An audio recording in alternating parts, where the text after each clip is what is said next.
Good afternoon. Welcome to PJ and the Beard. This is our 19 conversation series, and this would be conversation 33. Just the two of us again today, but it is looking like Yes. it's looking like there might be some guests this week. We normally don't say this before they're confirmed, but But they're confirmed. They're confirmed to interest level. Like it's a yes. it's a yes. It's just a matter of getting the date scheduled. But they're good ones. I think they'll be good ones. I think they'll be good guests. So I guess we'll leave it a little bit, and then if I get them confirmed tomorrow, I'll set up the things, and you'll be able to see what they are when they hit the Facebook page or whatever. So if you're not following the Facebook page, follow. I almost said like the Facebook.com. Well, go check out the Facebook page and stuff like that. Instagram, Facebook, All the socials. all the social media bases covered. Mm-hmm.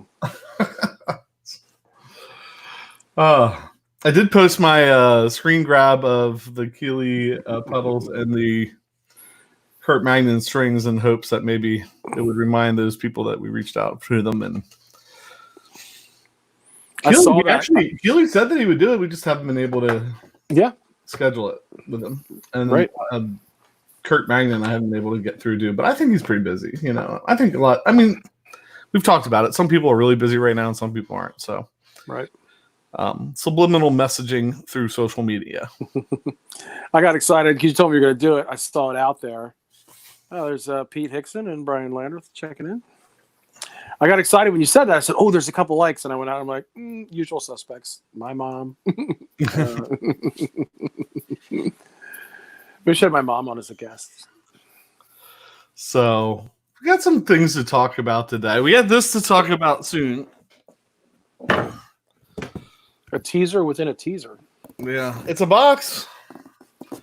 So this is the unanimous decision or the influencing that we had from people to do the Fender pickups and the Telly.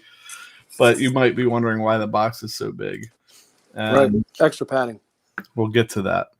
Let me fix this camera while we're stalling for time. Brad Miller. Coming back off of hey guys, day 2 of my furlough. All right. So that means you're not listening on your ride, I suppose. I'm good. All right, so clip. Let's start with a clip. Let's do it. Yeah. Well, a couple days ago we did Freddie King, and that was a deep. There was a lot to talk about in that video, I thought, and I probably think Pat makes fun of me for getting so into it, but he's got the box. Don't tell Jake. He's got the box. he's got a couple boxes. So we did Freddie King, kind of dove into that, and that was like kind of a lesson in dynamics. Yeah. You know, like how dynamic a band can be and how you can really work that to just draw people into what you're doing. And Freddie King was a master. Yesterday we did Albert Collins, and that was kind of a lesson in showing up to play. Like those guys. Yeah. That video just makes me smile, man. If you didn't go back and watch that one, you got to watch the end where he does the Two Drunks in a Bar routine with his guitar. Sometimes if you find other versions of that song, I'm Not Drunk, he stretches that conversation out on his guitar even longer, and it's brilliant. But that one's a good one. So you got Albert Collins here, and you got Freddie King here. So we got Freddie King and Albert Collins. So the next logical step would be to take two of their names, put together, and and get Freddie King, or get Albert King, get the man himself. And I'm not really sure what this one is. This isn't a lesson in showing up to play. This isn't a lesson in dynamics. This is just a lesson in being cool, I think. This is just a lesson in being cool. There's a running joke between my wife, Christelle Laporte, and I on the Flying V guitar. Because I really like to get a Flying V, and my wife says no. And Chris and I joke about getting it underhandedly sometime, and my wife will probably Kill me. What if you got a gold sparkle with like a turquoise binder? Oh man, like a gold sparkle flying V. Here's the thing though, like if you show up with a flying V, there's a level of like expectation. That's right. To rock, I think. You've got to be like a huge shredder or like be able to tear it up in the blues. And Freddie or Albert, oh gosh, I can't get my king straight today. There's just no way I can get on stage and make a flying V look as cool as Albert King. So let's play that. Let's do it.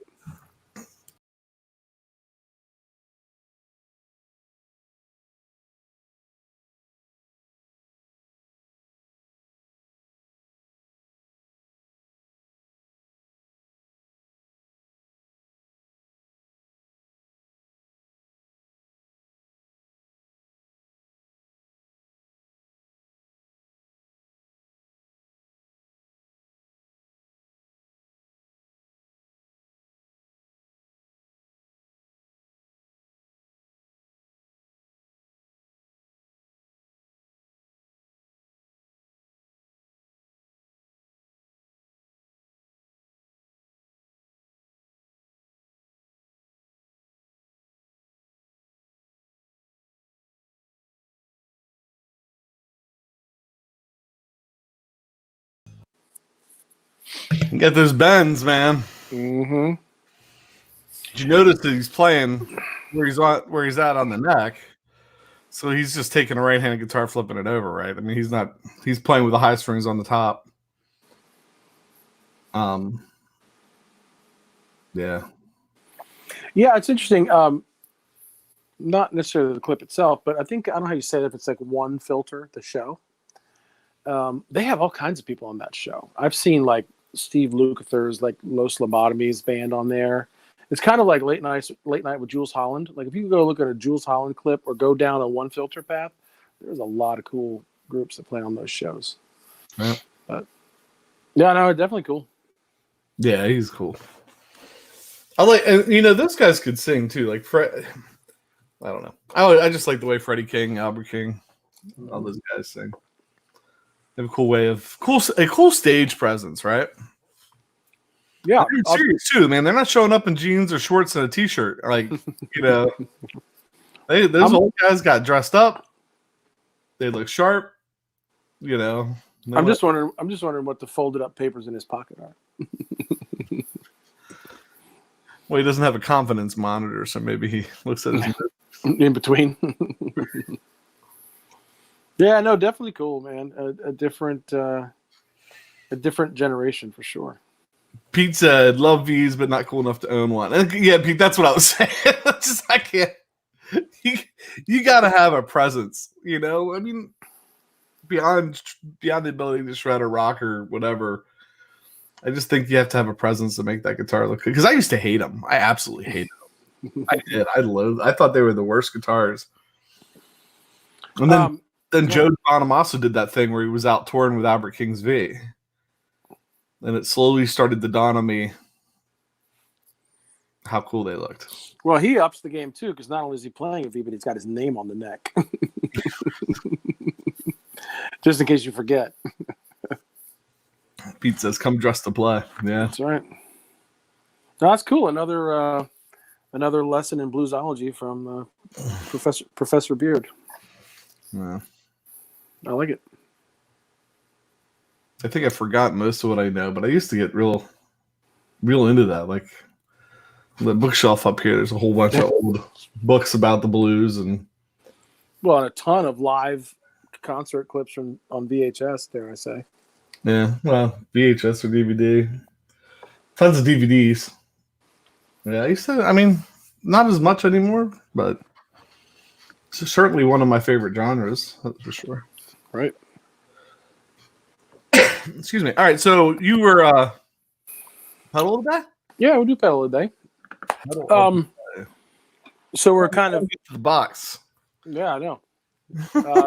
Kind of unintentionally, we've had a blues theme on our clips this week, and somewhat unintentionally, we're doing the Clone week, right? So yesterday was the Rockworks Light OD, and today is the Tone Bakery Creme Brulee. And I will tell you that the reason I have this pedal is when I went on a pedal buying thing about 10 years ago, somebody had like the same pedal, and I swear for like $25 more than somebody else, they threw this in. And these are like probably $100 or so on Reverb, maybe. This is the actual setting. I pulled it off my travel board, which if you go back, there's a whole episode about my small travel board. So I basically have the gain almost at noon, treble almost at noon, and the level at like 10 or so. But, it's funny, when I was looking this pedal up the other day, I think even because I have the original box, I have the box, which I should have had it out here. It actually has like instructions in there and sample settings. And it says right in its own literature, this is best used as a boost. They're pumping it as a boost, which a lot of times that's what clones are used for as well. So I like it. I talked about the Rockworks being on my other board at the church, paired up with like I forget what it was now, an exotic BB boost or whatever. This was on my travel board to kind of cover some sonic territory that I didn't have on there, because I have, which we'll look at another time, kind of the Spark series. I have a distortion and a drive, but I had this on there that I was using a little bit like a boost for a solo, or it also sometimes when I was on my clean channel to just kind of give it a little bit more But great pedal. Had it for a long time. Sat in the box for a very long time.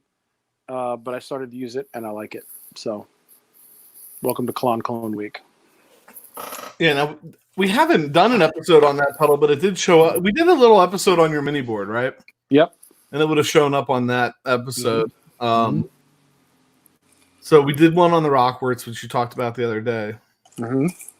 So Paul says he saw Albert in an old Masonic Hall with killer acoustics, and he did his whole Stax catalog plus a few jams. He thinks he was knocked out by...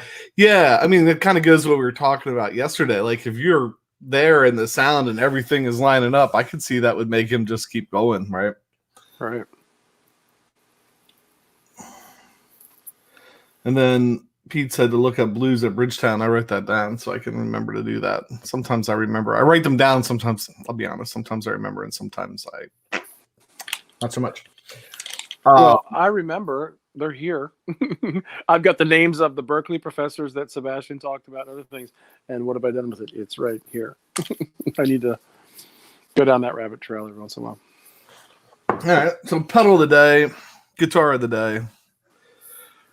I do believe that we might be running out sooner or later here. There's a couple more that I can think of that we haven't really featured on the show that might be worthwhile. I've got a few. Today... We've had a couple comments. So a very early episode, I think. Right. And I'm not sure. It's like one of those things, like now that we're saying it, I should have looked. And because... So you talking about what you're going to show? Yeah. We did an episode. It was you should try this. Right, but I'm wondering how old. Oh, it's old. Maybe not sitting on the couch old, but pretty darn close. No, I think it... Well, let's look. I got it. Here it is. Does it tell us when it was published? Was that the one that the comment was like, you guys make me feel good about my playing or something like that? It could have been. Well, let's look. Darn it. Let's look. Oh, okay. So published on March 6th. January, February, March. So this is like 3 months into the channel. Yeah. We are not sitting on the couch. But still, I'd say pretty early. Yes. Yes. All right. So let me share my page. Because there's times I'm gonna share my page. There's times where it's just necessary. Okay, so here's the episode. And more cowbell tools. We are doing the Epiphone 339. And this has gotten a lot of views. I mean, for our small channel, it's got 1,000 views, which is pretty good. Pretty good. there's episodes that have had a lot more, but that's pretty good. And had some pretty positive comments. You know, people, talking about it. Could you put a Bigsby on it and all that? This guy right here, one of the reasons I thought about showing it today, because 3 days ago, this guy bought one for $400 used. 12 hours ago, Billy Entz put up that he found one at a pawn shop for $210 and had to buy $6 worth of knobs to put on it because it was missing some knobs. Cool. Somebody asks, like, what do we like better, that or the SE from Paul Reed Smith? Whatever. Then you got this guy.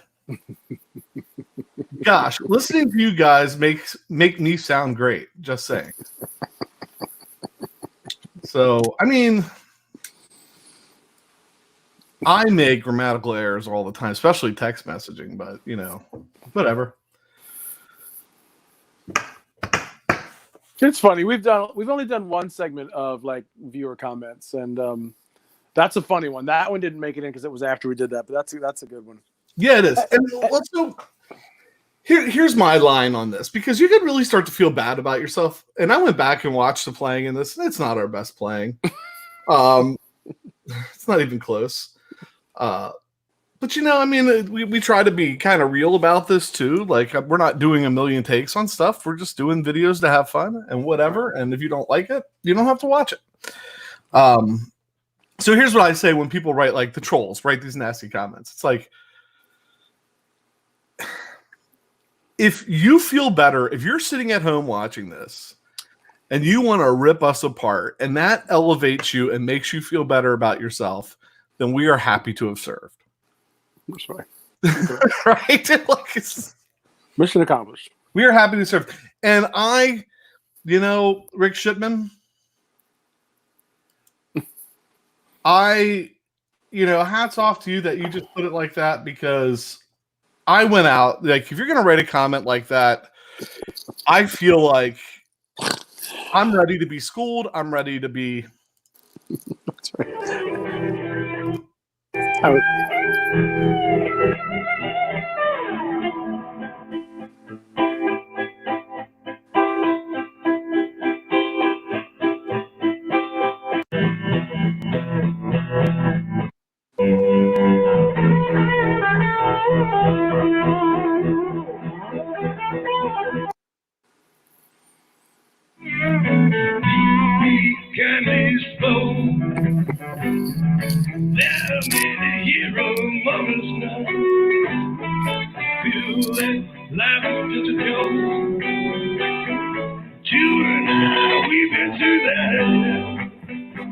I came for the dancing.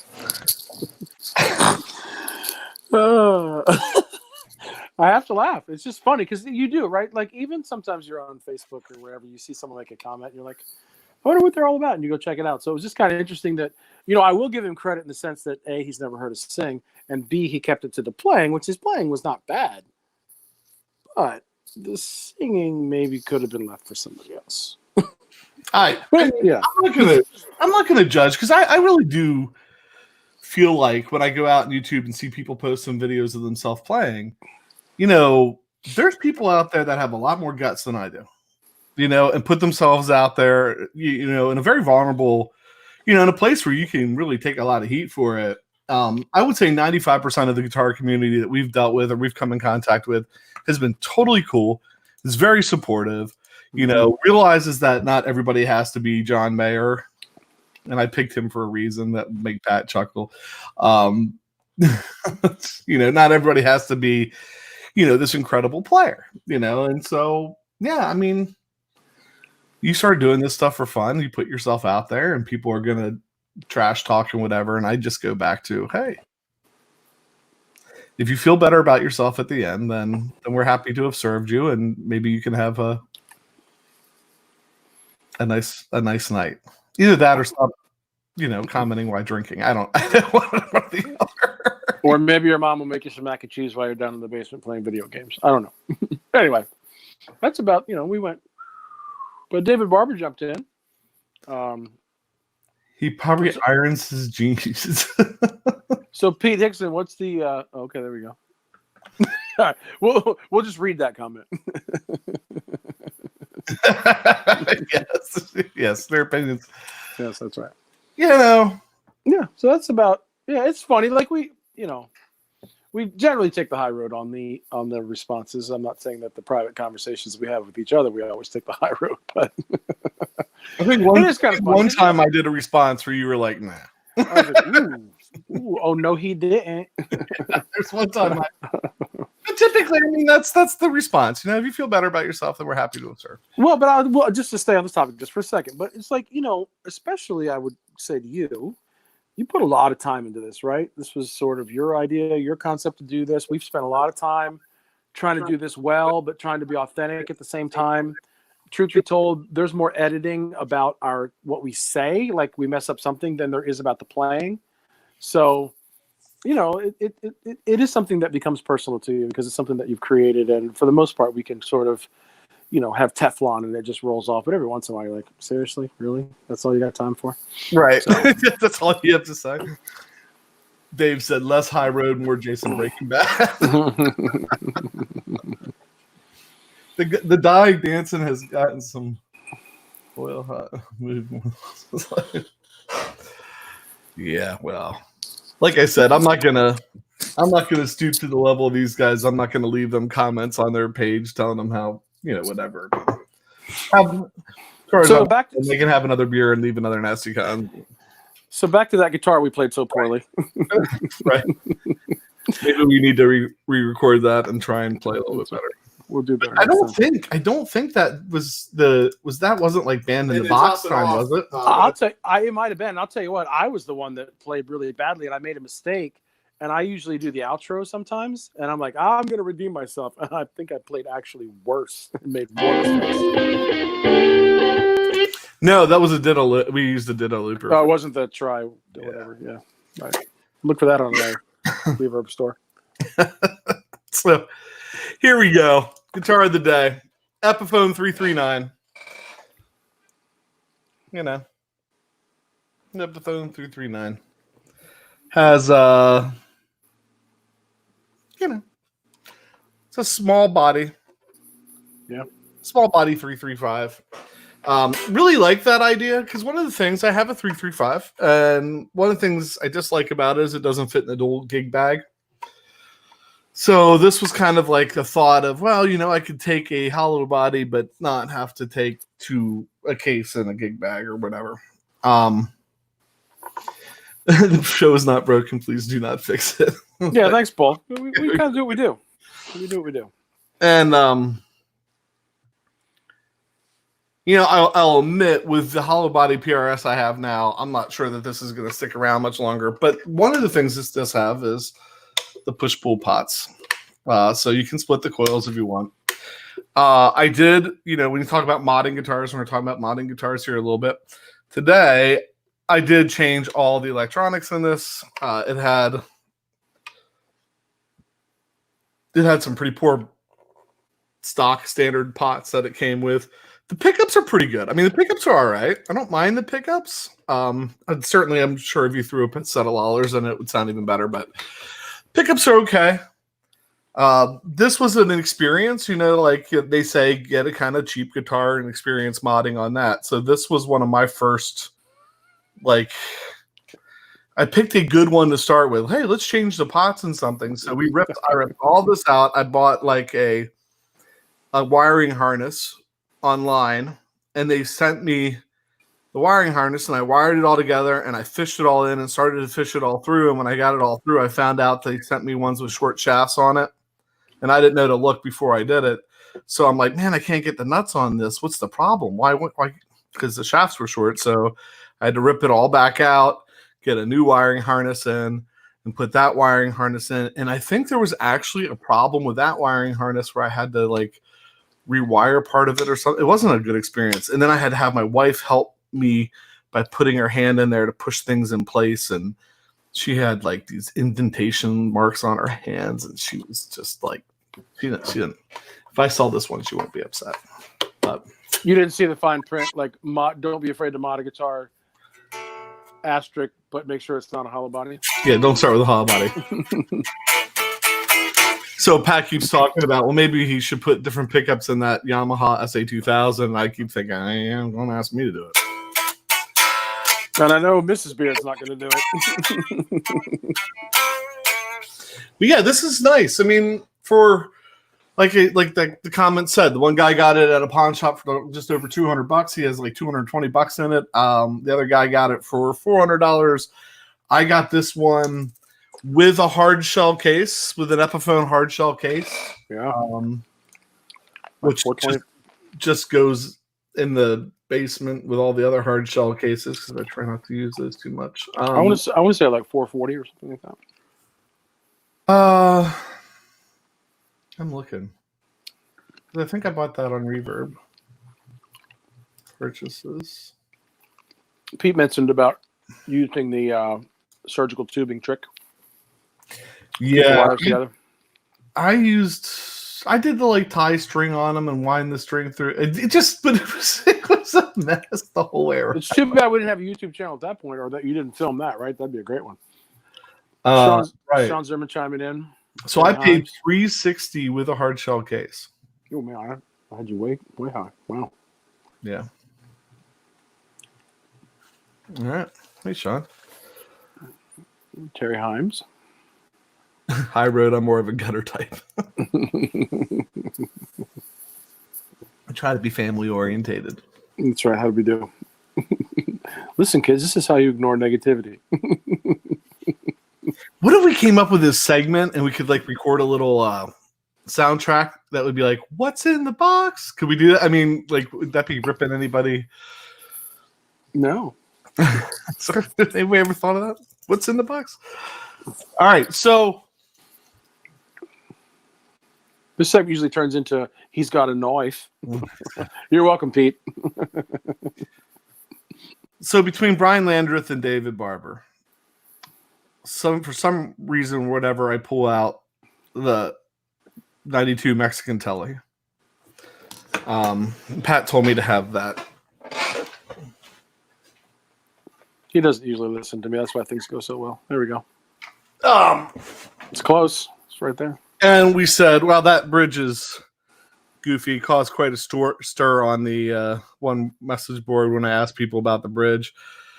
But it started with Dave talking about changing the bridge. And then I was like, well, if I change the bridge, maybe I could update the pickups in it. And then I was going to go with Lawler pickups, and everybody was, Uncle Bry was saying, don't go with Lawler pickups in the Telly, Texas Twisted Telly pickups for that. And then finding out that's a 3-hole bridge, which is kind of weird. And there's not a lot to replace it with. So anyway, you ready for this? I am. I want to say that David Barber might have chimed in with the Twisted Tellys as well. Yeah, I think he did. So, what's in the box? This box is... It's from Corona, California.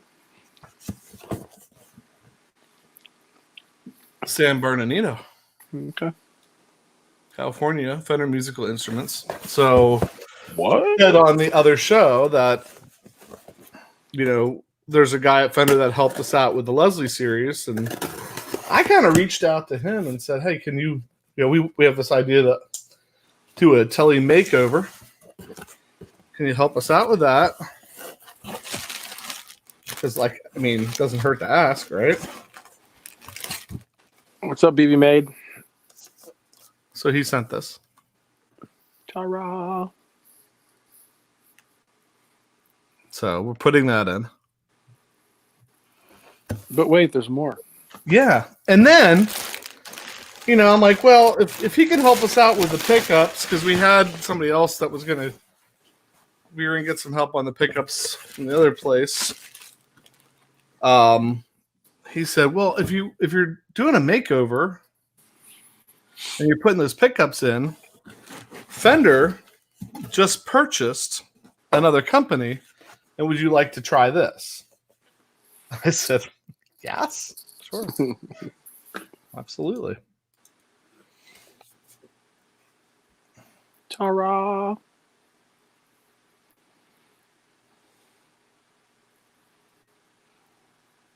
And there it is. What's in the box? Yes. People have been really kind to us, and when they suggest add-ons, it's a usual 1 Mississippi, 2 Mississippi. Yes, please. Sure.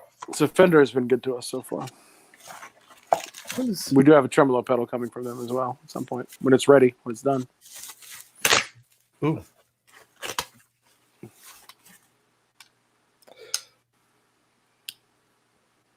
Weird.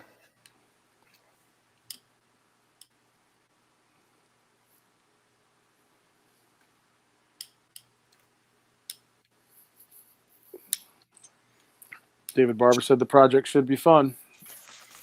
Yeah, I think. We're going to enlist a friend to do said thing. Is that true? Yeah, I was thinking about doing the pickups and stuff myself, but I think when it gets to putting new holes and position and things, I'm going to ask Chris to do it. And that's good because we want to support what he's doing too. So I'm guessing. Yep. Ironically, that's a 3-hole bridge. But they're in different places. But the question is, will I have to fill those old holes? And the answer is solid mid. Okay. So I think we can. It looks like that middle hole, that middle screw will line up with the middle screw on the plate. And then the other two will be new, and those will just be empty. We'll leave those two empty.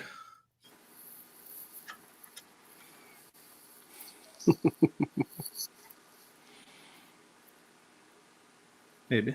Yeah. While you're lining that up, Pete Hickson says you need a proper drill press, which is why we'll get Chris Delaporte from Woodshed Guitar Works to do it. Right. Brian Landers like that'll look cool. You need staggered pole pieces and get rid of the string trees. You know, this is like your wife buying a dress. I need the shoes. I need the purse. I need the earrings. It's like, hey, what if we change the bridge? Okay, what if we change the pickups? Okay, what if we put a Bigsby on it? Well, now what if we change the string trees? Next thing you know, we'll be relicking the thing.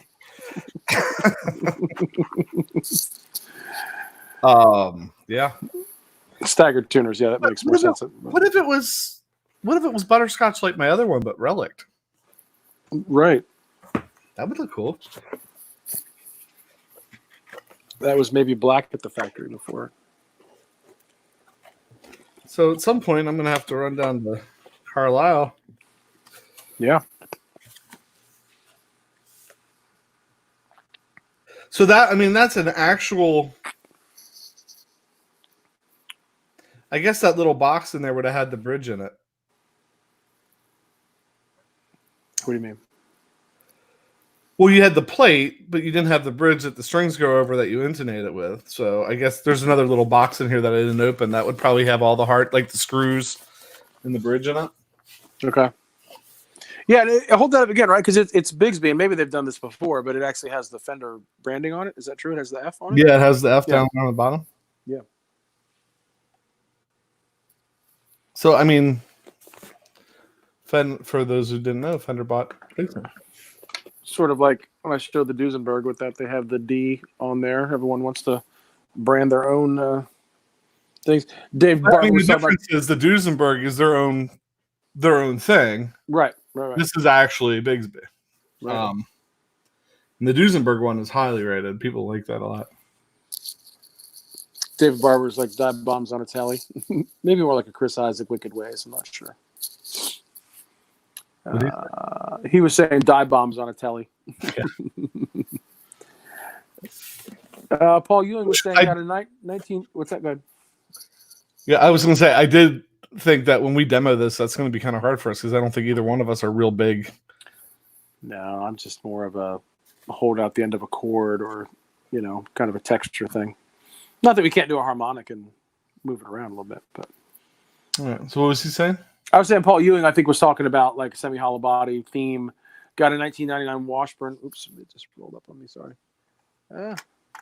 It just refreshed here. Sorry, boys. 1990 Washburn MB35 semi-made in Korea. Published price was $2,400 US dollars. Go over it with magnifying glass, you won't find a flaw. A move to China, a price drop, and game over. I paid $195 US dollars. So. All right, Paul Ewing's out. Got to go to rehearsal. That's good. That means you're practicing for something. We like that. Don't think. So, yeah, it'll be cool. Chris knew there was something brewing with this, Chris Delaporta, but I don't know that I don't know if you've had a chance to update him on the latest, but now it's all here, so that would be a good time to talk to him about it. Right. How's BB? How's your makeover of that acoustic coming? I saw that he had a nice old Martin, right? It was a 78 D35. I think it was. Paul Ewing, before he pops out here, he was saying Gretsch was Bigsby's last owner. Okay. And somebody in this chat mentioned that Game Changer Audio was doing a pedal with Bigsby that looked like a Bigsby. I wonder where that's at. I think I saw that in some NAMM videos from somebody. I'm not sure. Right. Okay. He hasn't gotten the Martin yet. He said he probably won't start until the fall. Yeah, I showed that 72 custom. It needs a lot of love. Just not sure I'm ready to put more money into it, but it definitely needs some hip. It was a 78, right, BB? A couple of Martins in the mid-50s Gibson J45. I like the J45s.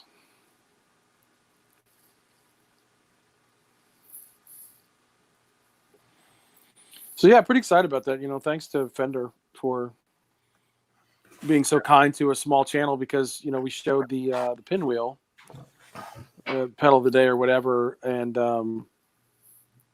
it started with them being nice enough to send that to us. And then when we decided to do the tremolo series, they were introducing a new tremolo with a tube in it. Reached out to them.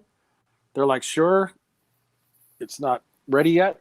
And then in the meantime, what else can we do for you? Yeah, I mean, it's pretty cool. And again, it's like a company that you like, you know what I mean? It's not like right. They're going to send you junk. Yeah, BB, I might actually see that because that 74. I think the ones I showed, I have a 72 and a 75, and you said you have a 74 and a 78, the D35. But yeah, BB, that's right. Like my comment about BB said, that's great of Fender to do smart as well, and I was shocked, and my phrase still continues to be, it's Fender. They don't have to do that for a YouTube channel that was significantly under 1,000 subscribers. But on the other hand, it's Fender, and they can do that. So. But yeah, great to them. Jason's forged some great relationships with a lot of these people. Just simply sending them an email and just asking. And I'd like to say whether it comes to guests or products, we get more yeses than nos, and rarely get nos. Sometimes we get no in the form of not responding, but it's very rare that someone responds and doesn't say yes. So it's been really great. Whether it be an artist pricing or something, it's not always. They're not giving everything to us, but they're kind enough to do artist pricing. Free is not the norm. No. Artist pricing, often is, which is nice. I mean, sometimes I feel bad about it because I want to. It increases how much we can, how supportive we can be. Mm-hmm. Yeah, it's interesting if especially the phrase artist pricing. Just don't have them go look at the 339 video because they won't like the playing and they won't be artists. Yeah, I'm not reaching out. I'll reach out to Epiphone and they'll give it to that other guy. What was his name? Yeah, pop up Pete Hickson's question there real quick, if you don't mind. Sorry, it's the last question, I believe. So people can look at it instead of me just reading it badly. Yeah, the only person I know doing a kit right now was he only had one left when we had him on the show, was Lawrence Petros had a kit for like a overdrive kind of pedal or a boost. Was it a boost or overdrive? I don't remember. But he had a kit for that. I think Does JHS do some kits too? I think JHS right now is talking about how to mod a Fud's face. I think that's his latest thing. I know that there was conversations with Mythos, with Zach Broyles from Mythos. People trying to talk him into doing kits. I mean, it's kind of a mixed bag, I think, for builders that want to do a kit or not. But so that's Pete's question. Anybody on here? You know, we're kind of spitballing with that question. I can tell you who doesn't do a kit. That's right. That's right. Rhymes with Smavid Farber. BB Made's like, yeah, nothing wrong with getting a deal. Spent thousands and thousands of dollars on your own stuff for the channel, which is true. Like, again, this whole channel started with us kind of like, let's look at each other's equipment and let's talk about it. And, you know, and a lot of the times for the series, you know, kind of the genesis a little bit of the Tremolo series was Jason loved his Hughes and Kettner and his Strymon Lex, and we kind of built off of those. And for the Tremolo, I have the Cesar Diaz, and so we've kind of, and Jason has a couple Tremolos too, a Boss TR Tremolo, and so a lot of the series kind of start with something we have and that we like, and then we build off from there. I just like that you're saying series in plural now. Like you've just accepted the fact that the series is Well, yeah, we bought the pedals, right? Well, here's the T-shirt. There's the T-shirt, so it's kind of committed, right? And you had me, you know, I love a play on words, and you're like, well, we just modulated to another series, so you could play that thing several more times into other modulations. You have to show. I'm proud of this shirt. I'm proud. Let me make it big again. I'm proud of the shirt right here because look at, you got your square wave, you got what, your sine wave, square wave, and then the triangle wave. But take a close look at the triangle wave, right? An ode to two of our favorite guitar players. Right, a little tip of the head to or nod of the head to our some of our favorite guitar players. Phil Keggy and Jerry Garcia shared the same situation with the right hand there. Yes, this shirt is for sale, right? Tremolo's for sale on I the site. think it's on the thing. It might. I don't know exactly what's happening with them in COVID, but Pat had ordered his, and it took a little longer than normal to get there. Yeah, but yep, this should be out there. The old tremolo. I was excited about my sine wave, square wave, and Jerry wave. Yeah, BB Made. Lawrence does do some kits, but when he was on with us, he was talking about, I think, how few he had left. I think is what he was saying. Brian says we've been quarantined long enough that it should be safe for us to be in the same room. I don't know, man. Pat's out like gallivanting around. He's in the. I'm like the designated grocery store shopper for the family, so I feel like I'm going into the belly of the beast every time I do that. So.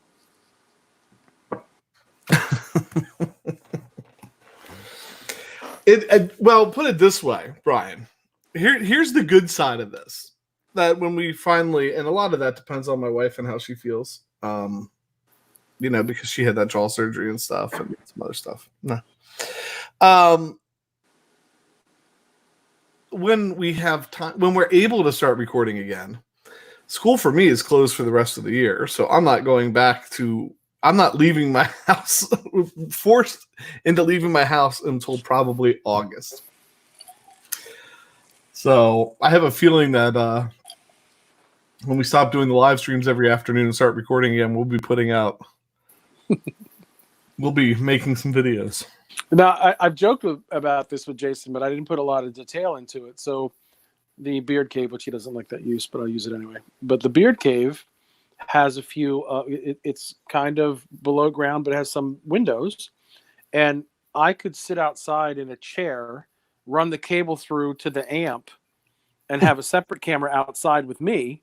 I could sit in his yard, and we could demo pedals and talk back and forth. We should do one of those just for fun. As a beta test. Only on days when it's raining, though. Yeah. Put me out there with electric guitar in the rain. That'd be great. Let's do it. I'm down. David, what's that? David Oliveira said, maybe off subject, just got here. What do you think of 51 Squire mods? David, help me out a little bit. Are you talking about modding a 51 Squire? or is there a specific mod called the 51 Squire? I would think you're thinking about Squire. So, David, if you've been in here before, I apologize, but it looks like a new name to us. So, welcome in. I could be wrong, but welcome. It wouldn't be the first time I'm wrong or the last.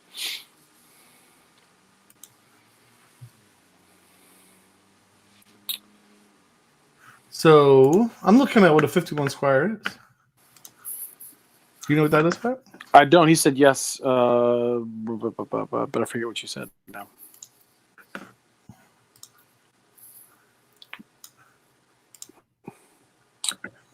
All right, so 51 Squire. So that's what it would look like.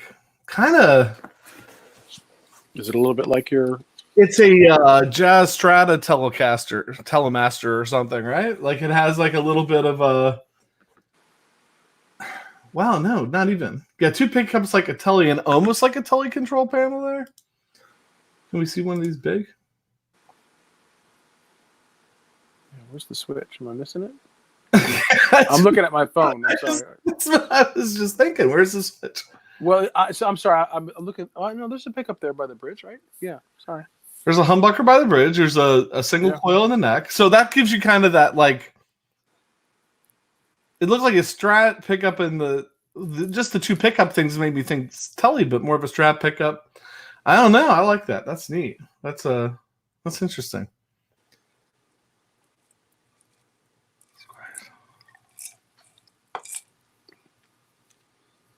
Paul, you're doing what? Back his bass player. It's always the bass. Well, sometimes it's the drummer. why does the singer always just wait on the front porch? Because you never know when to come in. How do you know there's a drummer at your door? The knock gets louder and faster. We did a Zoom call with our church group, and we have like 3 drummers in the rotation, maybe 4, and only 1 drummer showed up in the chat, and we just thought he was the only one that could manage the technology to get in. He had a younger daughter to do it for him. Exactly. All right, I'm really interested in this. First of all, I like the Strat kind of body. I like the weird pick guard on it. I like the Telecaster like appointment of the plate. But can somebody explain to me where the switch is? Right. I just feel like, are we missing something? And now, were you on reverb or where were you when you brought that up? I apologize. This is on reverb. Looking for my glasses. With like a Telecaster headstock on it. Yeah. That's cool. What are we looking at price-wise for one of these things? Well, I mean, we're talking the Fender Squire here, so $299 brand. Jeez.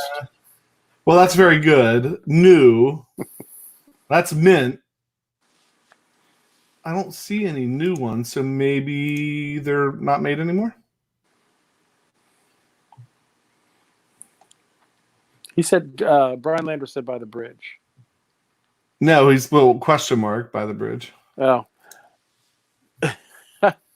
I'm looking at David Barber's thing. I'm waiting for the answer, David. Well, I think he wanted us to read out loud. What is the difference between a trampoline and a viola? And you give the answer, and I'll determine whether I'm allowed to read it or not.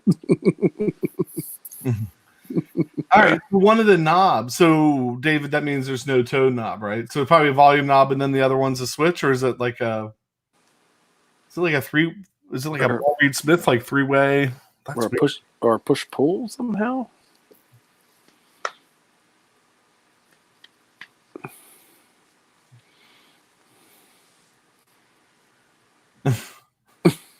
All right. So to finish David Barber's joke, what's the difference between a trampoline and a viola? You take your shoes off before you jump on a trampoline.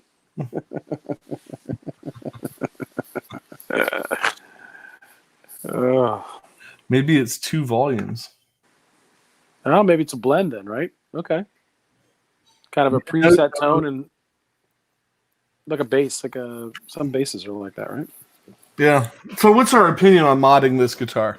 Here's my my opinion, which is worth absolutely nothing more than anybody else's opinion. There's no expertise behind this. You have your own show, though, so been playing, fooling with this stuff for a while. My opinion would be this: like, I mean, if it's a guitar that you like and you want to play, and you want to invest the money to mod it, yeah, go ahead. But just realize, like, if you put because we were joking, Pat and I were joking about this. I said, well, maybe we'll get one of those Lawler P90s to put in that Harley Benton Junior that we have. And then I was like, and then the comments on that video are going to be, what idiots put a Lawler pickup in a $200 guitar? The idiots that can get a discount on a Lawler pickup. Right, yeah. But the idiots, you know, you're going to buy a pickup that costs relatively close to what the guitar costs. So if you're going to do that and it brings you joy, then do it. Just with the realization that when you put it on Craigslist or you put it on Reverb or you put it on Facebook Marketplace, that people are willing to pay the used value of the guitar and they don't care how expensive the pickups are that you put in it. So mods do not, in my experience, and somebody in the chat can argue with me, but mods typically don't increase the value of your guitar. I don't disagree, and your favorite pedal builder is suggesting don't go. I'm assuming it's don't go deep on Squire mods because you might not get your money out. But and my question, I guess, back to the original question is, are you talking about when you say mod that because it's already kind of unique, right? Like a single coil Strat and a humbucker and maybe the blend knobs. So you're just talking about maybe upgrading the tuners and the pickups kind of deal, like because we did a mod. We're talking about putting a Bigsby on something now and. We've kind of gone quasi next level, but and you could do that. You can put, tuners. I kind of feel like if you get like some of the cheap guitars that we've bought, like the Tajima guitar, the tuners on it aren't the best, but I think they're fairly good. I mean, they work. So I'm not going to spend $50 to put tuners on a $200 guitar when the ones on there work fairly well, and I use it for like a song or two when I use it. So like, why bother? But if it's something Dave had a good point. I think he was the other day, and I'm not sure if it was in here or if it was in a text message. But and some other people said it too. Like, if you have a guitar that at that value, that if you can learn to adjust the neck, learn to change out the pickups, these are good guitars to learn things on. But like with this black Telly I have. We're going to put the Bigsby on it, and we're going to put the, the Fender Custom Shop Twisted Telly pickups in that are recommended by Uncle Bry. But if I sell the guitar, I'm going to probably pull these out and put the old pickups back in. Right, and that's what we've talked about, right? And that's the same thing that Brian Landreth said a little bit more Arkansas way, that he would modify a guitar and then part it out if he wants to go sell it. David Barber was kind of funny, if you put original PAFs in a it'll increase the value of a guitar, even if it's Yamaha acoustic, if that's the delivery method to get an original set of PAFs. But really, we got BB Main and we got David Barber in here that basically are saying, and Jason saying the same thing. You want to change something? Change it. And if you decide to sell it, I agree with Jason and probably others, you probably haven't increased the value maybe as much as you put in it. It's like a house, right? People go buy a house. You could have upgraded a bunch of stuff, but it's in your style. People might not look at that as an upgrade. But you know how much you put in it, you think you're going to get it back. So it's the same thing with guitars, right? So we talked about that too. If we have these Lawler pickups and we can make sure we leave plenty of lead wire on them, we might move them in and out of several guitars to see what it would sound like. But never thinking because we slapped a Lawler into a Harley Benton that now the Harley Benton is worth $450. Or it's like the Gibson Les Paul that I took the original pickups out of and put the Thornbucker pickups in. If I go to sell that Les Paul and I list it with Thornbuckers, most people are going to go, they're not going to go, oh, he put $200 or whatever it was worth of pickups in it. That's an upgrade. I'm going to give him $200 more. Most people are going to go, oh, he messed up the Les Paul and took the original parts out. So now it's actually worth less than what I would buy it used. Right. And so, which is the same group of, he has the box. It's like some people want things the way that Brody put it one time, that the creator intended it to be. Right. Like your mods probably might not mean as much to somebody else, but Paul Ewing is clarifying that the bass player is a singer. It's also his wife. She was tenor sax and a jazz singer. You don't mess with her. 3 times guys got out of line with her, and with a single blow they were carried out. So nice. So yeah, mods are very personal, right? Like what you want it to be. I'm not saying there's not some really widely accepted standard mods to things that people would look for that. But for the most part, it's like putting Craigers on an old, Camaro. Some people want that and some people don't. Well, the other thing too is like go to Reverb and start searching parts. Like, right. If you just want to put better pickups in it, set up some. You can add things to your feed. So put in some parameters for like Fender Strat pickup, whatever. Put some things in your feed and start watching, and deals will show up. And maybe you can find find like if you're not being super particular on what you want, you could probably find something at a really reasonable price that you could get in to upgrade those pickups. Especially people that have like a one-off humbucker or something that they just want to get rid of. Adding a switch to that, that would be a potentially easy. Somebody said about getting a different plate with a switch on it, but I'm not seeing how you could. I don't know if you can see let me put the guitar back in. I'm not sure that you could put like a full telly plate on there. You'd have to. That would be some serious modding, but I wonder if you could put like a toggle switch up here somewhere. Just you might have to route out a little bit. Well, it's hard to say too, right? Because what's the body carve in that thing? Like, what was it originally meant to do? I mean, is that I'm looking at it? It kind of messes with my mind, but is that really a Strat body, more or less? So I don't know. When I look at some of the things. It's like, how did this come about? Was it somebody's brainchild, or was it we have these pieces parts left over? What can we do with them? Yeah, you'd have to take that plate off to know that for sure. So a lot of similar comments, right? Keep your original stuff. Like for me, like if I see something that's modded, but I see, kept the original pick guard or original tuners are in the case or whatever. It's kind of like if the original stuff is along with it, that's cool because someone can always change it back.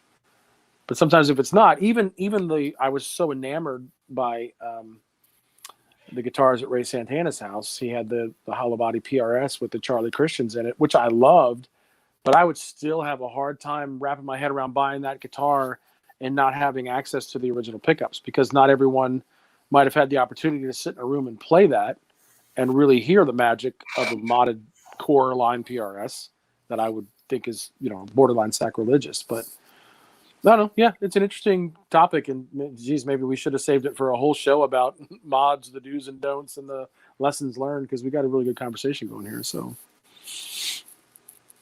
yeah, that's. I still think that guitar is pretty wild looking. Yeah, no, it is cool, especially if that's like a blend. If those two knobs just blend in those pickups, that's really interesting. Because how many times have you taken a three-way toggle and put it in the middle and then just blend what you want with these two volumes, right? So if that's a preset tone, you're skipping putting it on both and you're just blending. Mm-hmm. I think was the jazz bass I think does that. Like so you'd have to get used to that, but interesting. Cool. Yeah, there's probably a lot of things out there that you could do. Right. Well, that's the question, like now I need to go down there. I guess maybe go down the road. I haven't decided if I want to go down the road of like, do we look at if we're going to put the Bigsby on, put the twisted telly pickups in.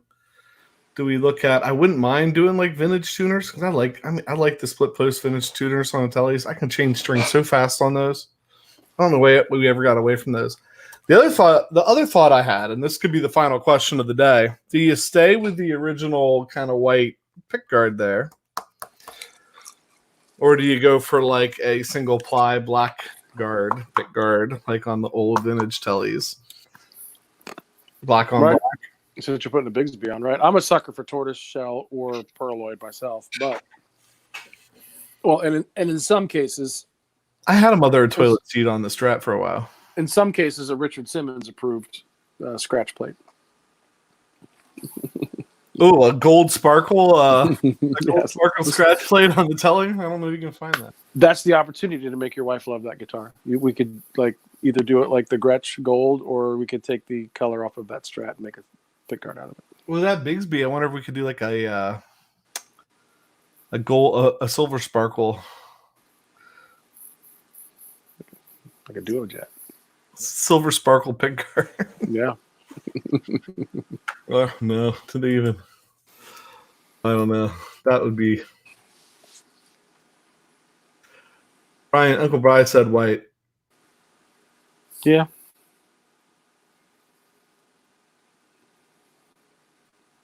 I guess it depends. Right. Yeah. I mean, so we've modified the body part. How far do we go up on the headstock? Like, what else would you think? There you go. Listen, I wouldn't be opposed to that, but I'm stupid. So you're asking the wrong person. Can we get with a little bit of paisley in it to match the? Hey, listen, because the offset from CR Alsip, man, they had this really cool paisley pickguard and backplate. All right. I could be convinced to go lots of ways with that. I know. There you go, Brian Landers will trade for you. Taurus pickguard. Yeah, I don't know why. I've never been that. I actually did put the mother of toilet seat on that green strap for a while, like a Purloid one on that green strap, I think, for a while. But no, I put the mint green one back on it. I think I like it better. For some reason lately, I'm liking all the classic colors, like the TV yellows and the butterscotch and whatever. Anyway, all right. Well, I mean, we're at the hour mark. So, for those of you that are still sticking around, watch for the rest of the week. There should be some guests, and we can preview that. I don't know that they're going to be this week. I think it's very possible they'll be this week. I think it's very possible that on Thursday, what's his name? Bob Bradshaw? No, Tim Steer. You're welcome. Tim Steer from Hampstead. So the guys that did that tremolo pedal that we have and stuff, he's going to be on with us. And then, well, and Dave had suggested a while back that we reach out to Bob Bradshaw because he works over at Tone Tailors in Lancaster, which isn't that far from us. Actually, he doesn't work there, but his little, custom audio electronics place is in that same area. And hopefully he'll be on sometime this week too. Whoops. So that was supposed to be more subtle than it was. Sorry. That's great. My subtlety is underwhelming. So, and then there's a couple other things going on, but hopefully those two guys will be here sometime this week. So if they're not here this week, hopefully next week.